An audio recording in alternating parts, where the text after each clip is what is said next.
Hello, friends. Molly Ponfedith here, CEO of the SOAR Community Network and co-founder of the SOAR Community Nebula. I am here today with Alex Hughes. He is one of our community builders and change agents that we're bringing to you. Alex, please say hello to our community. Hey everyone, my name's Alex. Alex, tell us more about what you're currently working on. So I'm a student out at George Mason University in Fairfax, Virginia. What I work on there is I run the solar vehicle racing team. What we do is we design, build, test, and compete with fully solar-powered electric vehicles, and then we race them against teams from all around the world in international competitions ranging from Australia to Saudi Arabia to Egypt to South Africa. So it's a really cool competition, and that's what I'm creating here in our community. So what's the purpose and the vision ultimately to race around the world?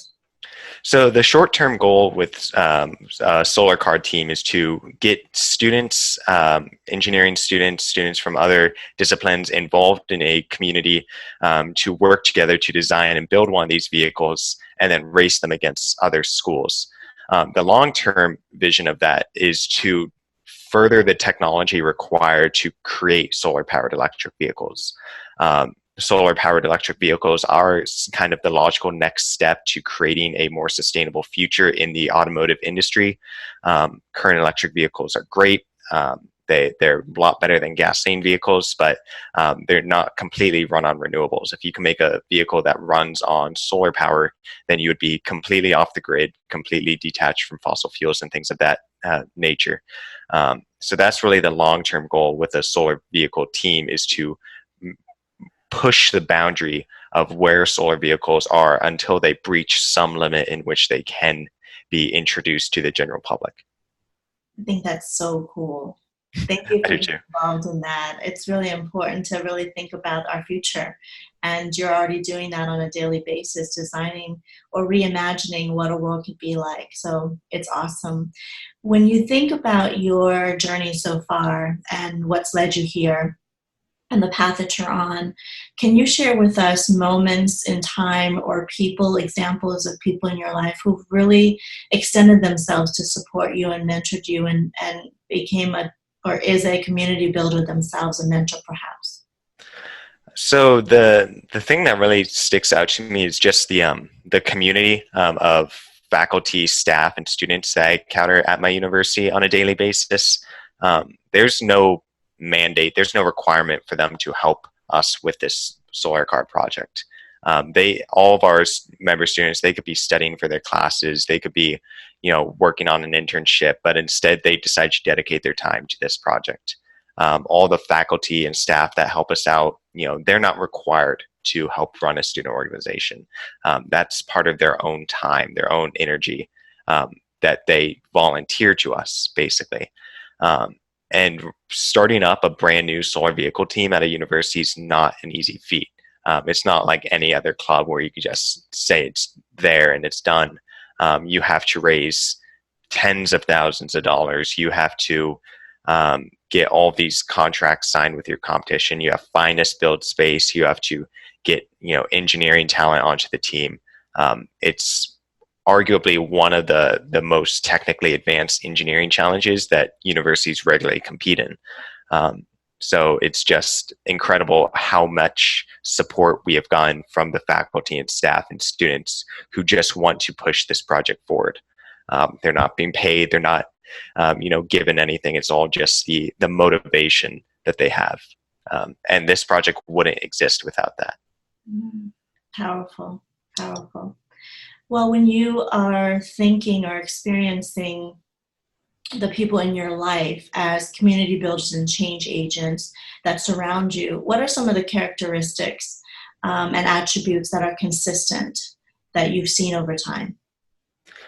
The main attribute I'd see is motivation. It doesn't, things like skill level, level of knowledge don't really pertain to our team. Even though it's important to kind of know what you're doing, the level of motivation always outweighs that, because if you're motivated to do it, you will learn what you need to do. As I always tell people about our solar car team, none of our students know what they're doing. Nobody in the Northern Virginia area has ever built a solar powered vehicle before. The nearest team is down at UVA. Um, it's, if these students didn't have the motivation and the forward, um, presence to go out and learn to do what they want to do, this team wouldn't exist.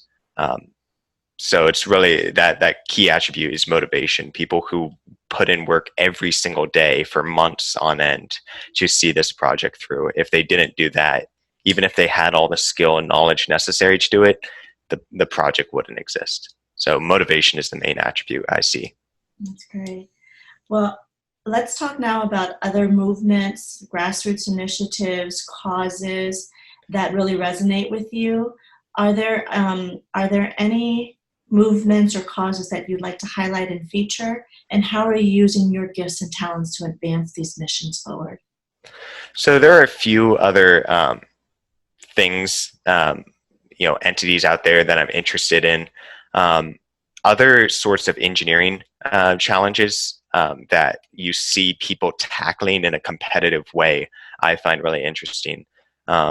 So there are several other university challenges out there to tackle, issues like this. One of my favorite charities out there is actually called FIRST. The acronym stands for the Inspiration of Science and Technology. Basically, it's a nationwide charity that runs robotics competitions in high schools. And what that does is it exposes high schoolers to engineering and technology at a young age so they could kind of know what they get into in college. I did the first robotics competition in high school, and it was such a eye-opener because I really saw what was possible in the engineering realm. And that's the only reason I run the Solar Car team today, was because I was exposed to robotics at a young age. And as you can see from my hat, I'm still a part of FIRST. I still mentor for local high school teams. So that's definitely one of the causes that I pay attention to, just because, it gets people motivated, gets them driven. If you've ever watched a FIRST team, it's just a group of high schoolers that are so enthusiastic and motivated about what they're doing.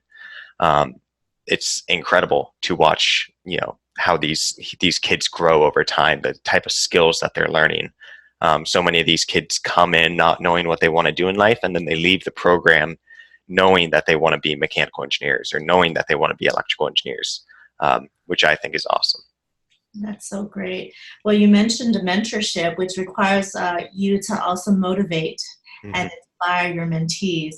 So when things are challenging and you're feeling down or low or just not re-energized, is there a quote or a philosophy or a motto that you follow that you can share that helps you? There's a quote that I've always liked. It's learn like you'll live forever, live like you'll die tomorrow. I always really love that one because with a project like a solar car, that's not done overnight. That's something that takes years of work. We haven't even scratched the surface of how much work that will be done in the future. So you're constantly planning for the future. You're constantly setting things up, that might not be tackled until 6 or 12 months down the line. But you'll also have to live like you'll die tomorrow. If I don't know what will happen tomorrow. I probably won't die, but things could rapidly change tomorrow. One of our plans could get thrown out the window. So I always make sure that I try to work every single day towards my goal. I never try to take off days, even if I'm only working, 1 hour a day versus 10 hours a day. I always make sure that every single day I'm doing something to further where I want to be in the future. So that's the quote that I always think of. It's a very cool quote. It's a good reminder for all of us, right? We're not promised tomorrow. And at the same time, if we are given tomorrow, are we setting the stage and the tone for living a fulfilled, meaningful, impactful life? Very cool. Well, what does a better world look like through your eyes? If you could reimagine it, if you could create it, what would a better world look like? A better world would probably be a world that's all around just more motivated to tackle some of these challenges. I do feel like there is a lot of motivation out in the world. Everyone is enthusiastic about something, but I feel like that motivation is kind of unaimed. Um, my motivation is clearly attached to one or two projects. I feel like other people have motivations to better the world, but it's not focused enough. There's no organizations for them to get involved with. There's no nonprofits for them to donate their time to. So getting every person in the world enthusiastic about a single project, a single cause, and getting them to work on that every single day, donate their free time if possible to getting that cause done. That would be a better world for me. That's fantastic. Well, Alex, you are very, very inspiring. I'm just delighted to have met you and spend this time with you. If you could share with us one or two things that our community could do to personally support you, what might those things be? Yeah, we'd always love more support. If any of you are familiar with George Mason University, we're always looking to connect with people who might be interested in helping our solar car team. You can find us online if you go to hypernovasolar.org. Hypernova Solar is our team name. Or if you just look online, GMU Solar Car Team will pop up. You can follow us on Twitter, on Instagram. We post almost daily about what our team is doing and challenges that we're overcoming. We also just love to connect with the community and see how we can help out. We're starting to finish our first car. Our first cars will be done here in the next few weeks. After that, we'll start designing our second and third cars and just keep going down the line. So we love to connect with people who are interested in learning more about what we're doing. That's fantastic. Thank you again for your time today, Alex. I'm excited to share this interview with our community. Thanks for having me. Of course. No, you're doing amazing things. And thank you to not only you, but to, like you mentioned, the faculty, the rest of the team members, and all the folks that have sponsored and volunteered their time, their resources, and their dollars. And I know just by meeting you and speaking with you that you are absolutely going to change our world. Thank you. For those that are watching, thank you so much for joining us. I hope you have been motivated and inspired by this interview. I know that there are many Alexes out there in the world, and we so appreciate your existence. Thanks for all that you do. Please remember, friends, to nominate yourself or someone in your community who's making a huge difference and creating a positive ripple effect. Please visit us at nebula.soarcommunitynetwork.com. Thanks so much, everyone.